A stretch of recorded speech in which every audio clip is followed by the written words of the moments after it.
Olá, seja bem-vindo ao programa Diversidade. Eu vou começar lendo um texto para vocês para dar ideia de como uma pessoa tem que se esforçar para ser alguém nessa vida.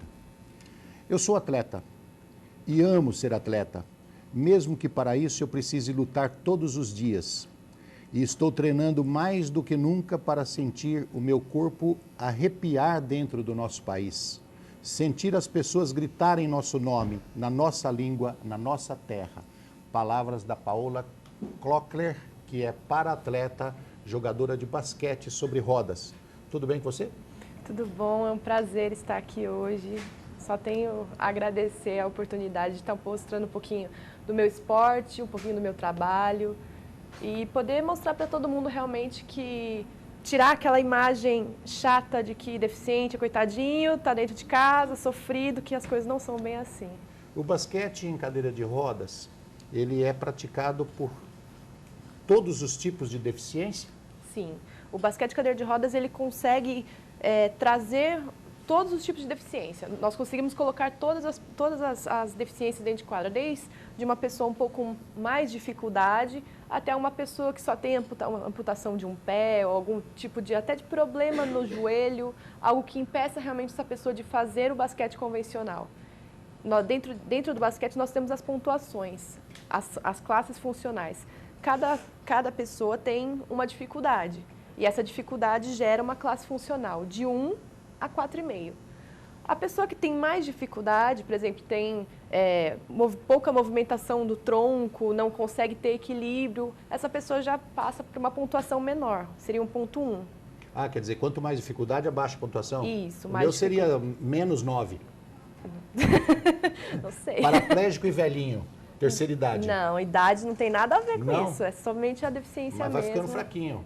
Não importa, muitas vezes você pode ser o contrário, você pode se desenvolver ao longo do tempo e a sua classificação não muda, ou então até às vezes chega a mudar porque você consegue criar, ter uma atividade que você não tinha antes, então isso gera uma mudança de classificação também. Não, pior, paraplégico, velhinho e medroso, então vou para menos 19, ficou ruim.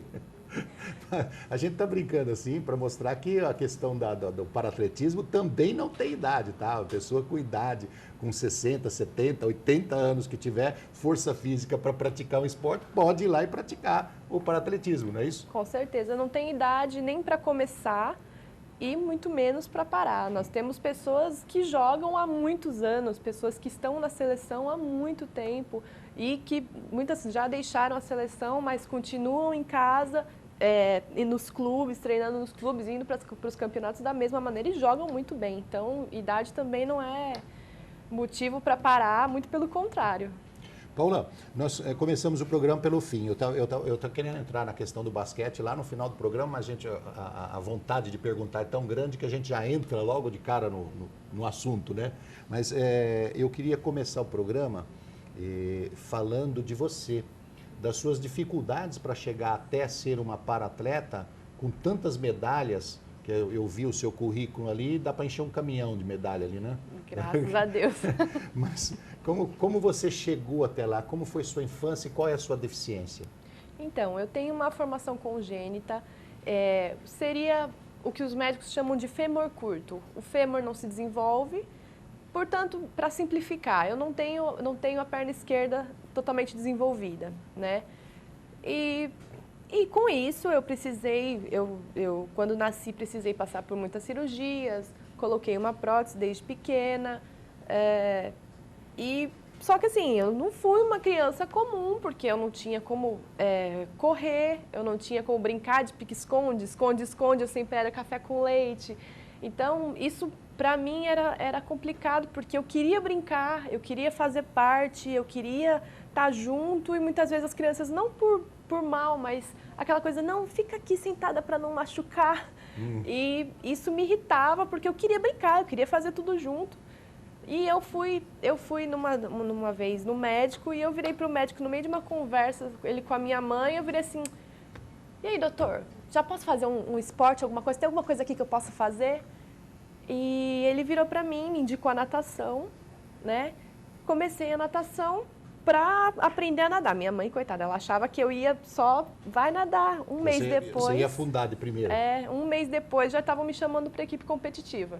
Isso com 7 anos. Eu nadava com pessoas, na época não tinha diferença de idade, então eu nadava com pessoas de 20 anos. Eu ganhava de pessoas de 20 anos.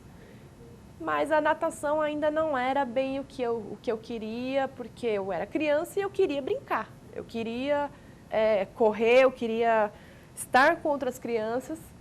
Aí foi aí que apareceu a ADD na minha vida, porque a ADD tinha a primeira equipe infantil do Brasil. E nessa equipe infantil tinham crianças brincando, crianças sendo crianças. Só que quando eu fui conhecer, eu tive um grande problema, a cadeira de rodas. Eu não usava cadeira de rodas na época. Então, para mim, como criança, eu olhei para a cadeira e falei assim, para que eu vou sentar numa cadeira de rodas? Para que eu vou, teoricamente, na época, né? Para que eu vou me diminuir? Eu alcanço os lugares, eu consigo andar, eu mexo o meu corpo. Por que eu vou sentar nesse trambolho? E minha mãe brigando comigo, porque ela queria que eu fosse. Me sentei emburrada, quase apanhei para poder sentar na cadeira. Na hora que eu sentei na cadeira pela primeira vez, tudo aquilo sumiu da minha cabeça. Eu vi a liberdade que eu teria, porque a cadeira de basquete ela é totalmente diferente da cadeira convencional. Né? Ela te dá uma mobilidade muito maior, ela te dá liberdade, ela é leve, ela tem as rodas inclinadas justamente para que você possa dominá-la com o tronco. Então, você não tem que tocar necessariamente na cadeira. Se você tem uma habilidade, você não tem que tocar na cadeira para ela andar. E isso me mostrou... é um esporte coletivo, né? Exatamente. Onde você queria ter companheiros. Exatamente. Onde eu encontrei aquelas crianças que eu não conseguia ter na parte da escola. Durante muito tempo, foi muita brincadeira. Só que o esporte, eu sempre fui uma pessoa competitiva. Então, aos poucos, eu não só cobrava de mim algo mais competitivo, como eu cobrava da ADD também. Eu virava e batia lá, gente, e aí? A gente já vai poder competir? A gente já pode começar a jogar basquete com os adultos? E daí surgiu o juvenil, né? Aquelas crianças que cresceram e se tornaram adolescentes, formaram a primeira equipe juvenil também do Brasil. Aí aconteceu outro problema, porque a gente não tinha com quem disputar. Nós éramos adolescentes e o basquete tinha faixa etária, né? Então, não tinha com quem brigar, não tinha com quem disputar, jogar. Fui mesmo treinando, já jogando basquete mesmo, fui vista pela Federação Paulista, né, que era uma equipe feminina, e nós fomos jogar o nosso primeiro campeonato brasileiro feminino, onde eu me destaquei no campeonato e onde eu recebi minha primeira convocação para a seleção brasileira, pré-convocação. Paula, eu queria... Paola... eu falo rápido, dá a impressão de que é Paula. Paula, eu queria fazer duas observações. Me corrija se eu estiver errado. Não, uma observação, me corrija se eu estiver errado, e depois um lembrete. A cadeira de roda para basquete, ela tem a roda bem inclinada, assim, a parte de baixo fica bem para fora. Ela tem 2 motivos para isso. Uma, que a Paola já explicou, que ela serve para você fazer o movimento da cadeira só com o próprio tronco, ela fica fácil de girar, porque é leve e tem essas rodas inclinadas. E o segundo motivo é para não bater as mãos, né? Quando você bate uma cadeira na outra, você está disputando uma bola, então a parte de baixo da roda bate uma na outra e a mão fica salva em cima. É isso? Isso. E a outro lembrete que eu queria fazer aqui aos nossos amigos é o seguinte: a Paola citou a ADD. Eu queria mandar um beijo muito grande para o Steven Dubner, que é um grande incentivador do esporte paralímpico, e ele não está bem de saúde, está um pouco recolhido, grande palestrante do Brasil, e ele está sem fazer palestra já há algum tempo, mas a gente tem um amor por você, Steven, muito grande. Um beijo grande no seu coração. Fiz bem? Fez otimamente bem. É maravilhoso, né, não? Ele é um fofo. E ele é muito alegre, muito esportista. Tem cada história do Steven que, se um dia eu for contar aqui, a gente vai fazer 3 programas só de dar risada. Com certeza. Paula, mas voltando lá na sua infância, você, além do bullying, aprendeu que era bullying na escola. Você teve também um problema grave da questão do abandono do pai e depois uma sorte de ter um substituto muito mais do que a altura, né? Muito bom. Com certeza. Então, a parte em relação ao meu pai, eu não chego nem a me lembrar, na verdade, né? Foi bem no início, foi quando a minha mãe ela estava passando realmente por todas as dificuldades e aquela coisa, um neném de colo, uma criança com deficiência no colo e ela se viu sozinha. Mas aí veio o anjo. Sim, com certeza. Alguns anos depois veio meu pai, que é pra mim, eu falo isso pra todo mundo, é meu pai. Foi quem me criou, quem me deu carinho, quem segurou minha mão quando eu precisei operar.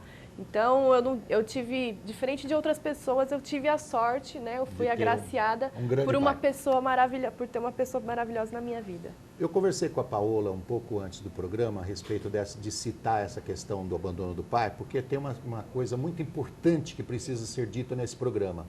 A gente conhece uma quantidade enorme de pessoas com deficiência, crianças com deficiência, nascem com deficiência, e que o primeiro a abandonar é o pai. Em alguns casos, abandona o pai e a mãe, mas a grande maioria dos abandonos é feita pelo pai. O pai se acovarda mais, o homem se acovarda mais e abandona o filho. Eu queria pedir aos homens que não fizessem mais isso, tivessem a coragem de acompanhar a sua família, porque o filho, principalmente o filho com deficiência, precisa muito do acolhimento da família, para ele crescer, para ele se desenvolver, para ele quebrar os paradigmas, para ele tirar as pedras do caminho, para ele mostrar sua potencialidade. Ele precisa do acolhimento, ele precisa do amor do pai, da mãe, dos irmãos, do vô, da avó, da família inteira e depois da sociedade. Nós precisamos entender isso para que a sociedade seja realmente mais justa, que as injustiças não comecem em casa. A sociedade só vai ser mais justa quando isso acontecer. Nós vamos para o intervalo e já voltamos.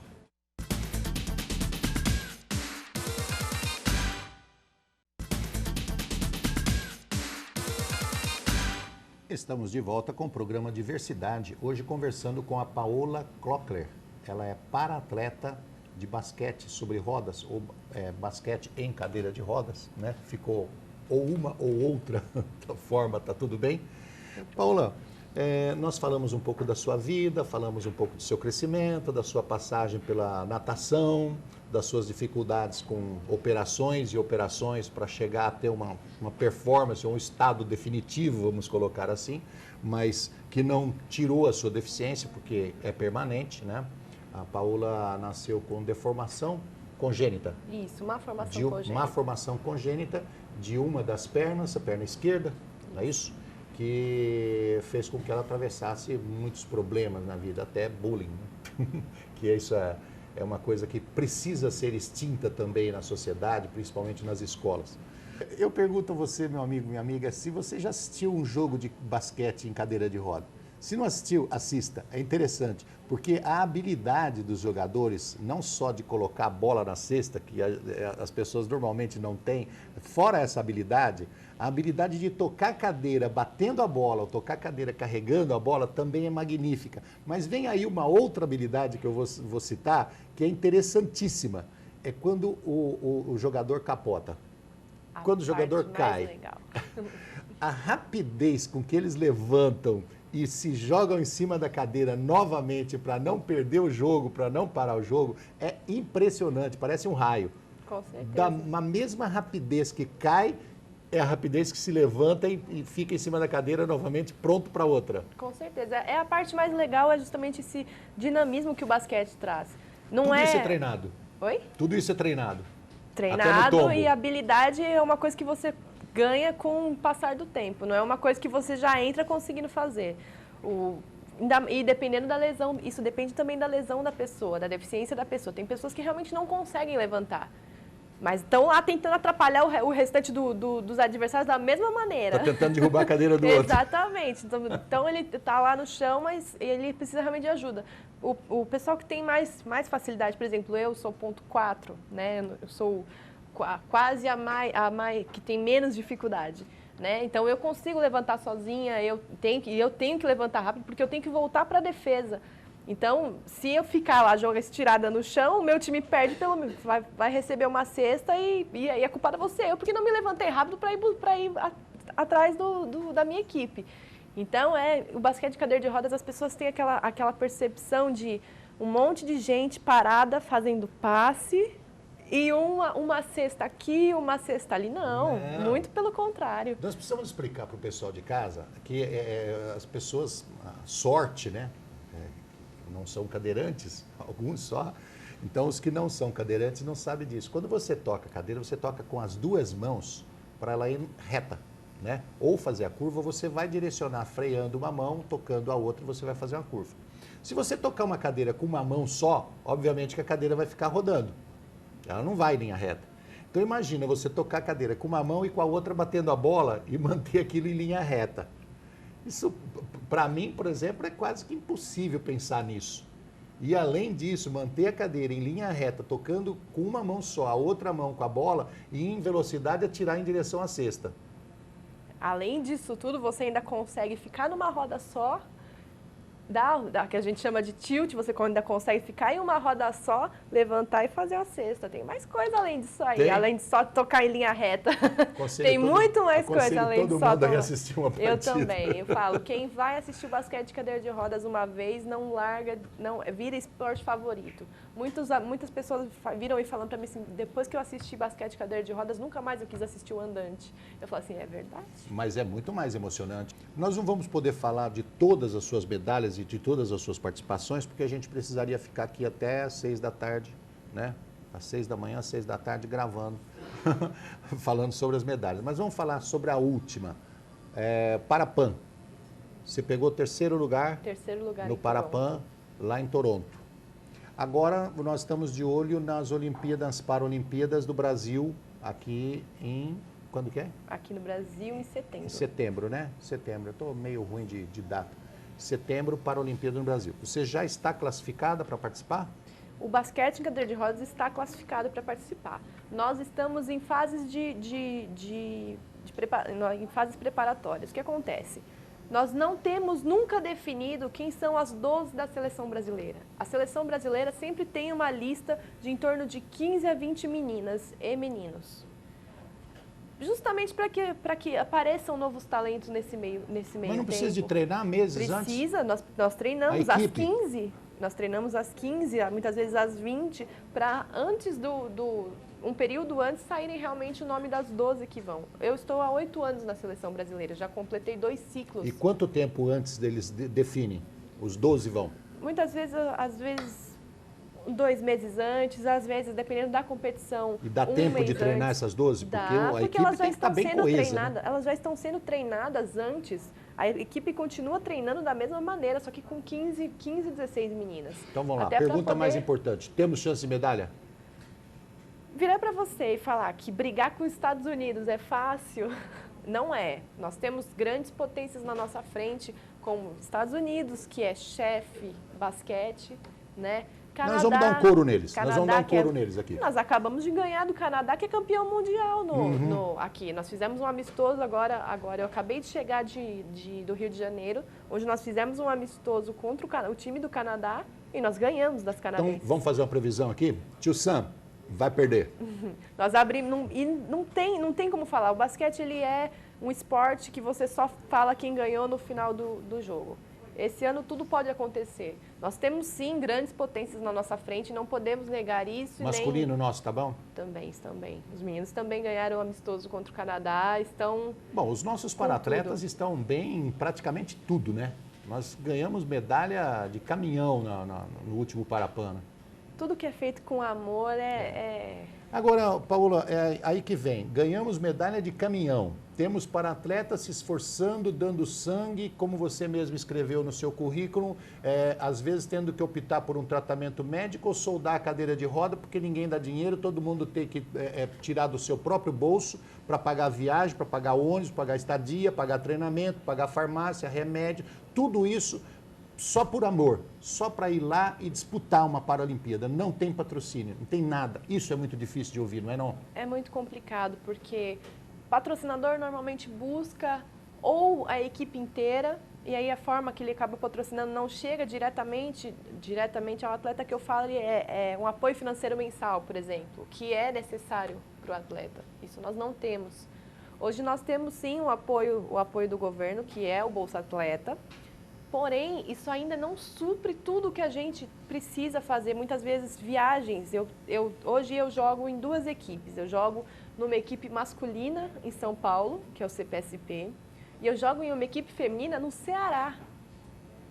E aí, é aí que estão as minhas questões. Eu preciso me deslocar para o Ceará para fazer treinamento com as meninas. Isso sai do meu bolso. Né? Eu me desloco para as competições, quando são através de clube, do meu bolso. É difícil, né? Ver uma para-atleta com tantas medalhas, com tanta dedicação, com tantas dificuldades, trazendo uma camisa aqui no nosso programa, escrito Brasil, né? Só falta escrever eu te amo embaixo, né? E é verdade. Com tanta dedicação ao paradesporto, trazendo tantas alegrias para os brasileiros de uma maneira geral e uma dificuldade de conseguir patrocínio para tocar esse esporte para frente. Eu te pergunto, quais são as vantagens que as empresas levariam em patrocinar, não você, mas a equipe de basquete, ou você, ou qualquer equipe de paradesporto no Brasil? Todas as vantagens. As empresas, elas conseguem uma divulgação que elas nem imaginam. Quanto cada empresa gasta com divulgação, com camiseta, com panfleto, e o atleta faz isso para ele. Quantas pessoas vão me ver numa quadra com o símbolo do patrocinador? Quantas pessoas vão ver e falar, olha, esse cara, ele patrocina, ele tem cabeça, ele pensa no atleta, ele pensa no Brasil, eu vou comprar da marca dele. Quantas vezes eu consigo mostrar aí com uma camiseta num programa de televisão? Sendo que as empresas pagam muito dinheiro para estar 2 minutinhos de comercial. E até a gente poderia dizer para a população em geral mesmo, para escolher, quando for escolher um artigo esportivo ou um artigo para se comprar, que olhe as marcas que estão patrocinando o para-atletismo brasileiro, né, e faça uma opção. Com certeza. Não é isso? Eu tenho hoje a minha única parceira realmente é minha patrocinadora de cadeira de rodas. Hoje uma cadeira de rodas, para basquete em cadeira de rodas, custa em torno de 6 a 8 mil reais. Isso eu quebro uma cadeira de rodas por ano. Eu precisaria gastar com cadeira de rodas todo ano esse valor. Sozinha eu não teria condição. E tem uma empresa que te doa a cadeira? Sim, a Jumper hoje ela é minha patrocinadora em tudo, em relação a todo o meu material esportivo. Hoje eles estão comigo para tudo que eu preciso de basquete, de cadeira de rua, todo o material esportivo eles estão comigo. Paola, infelizmente não vamos poder conversar mais, acabou o nosso tempo. Eu agradeço a você pelo seu esforço, por essa luta, por esse Brasil que tanto precisa de alegria, de pessoas esforçadas como você, tá? Que luta sem a pretensão de ganhar muita coisa, né? Somente para dar alegria realmente ao povo brasileiro e para sua satisfação pessoal, né? Para superação, a sua própria superação. Eu agradeço muito pelo seu esforço e por você estar aqui conosco. Eu que agradeço e só tenho a dizer se você tem alguém em casa que do seu lado, que está triste, que não quer saber de nada, eu fiquei deficiente agora, eu perdi uma perna, eu isso, eu aquilo, eu tô gordinho, procure um esporte, procure algo que te motive, dança, seja o que for, artes, pintura, seja o que for, mas não fique em casa. A nossa cabeça é o que comanda. Então, vamos atrás. Eu agradeço a você de casa que esteve conosco, lembrando sempre que o mundo da pessoa com deficiência não é um mundo triste, não é um mundo de coitadinho, muito pelo contrário, é um mundo de superação. Um abraço a todos e até a próxima semana no próximo programa Diversidade.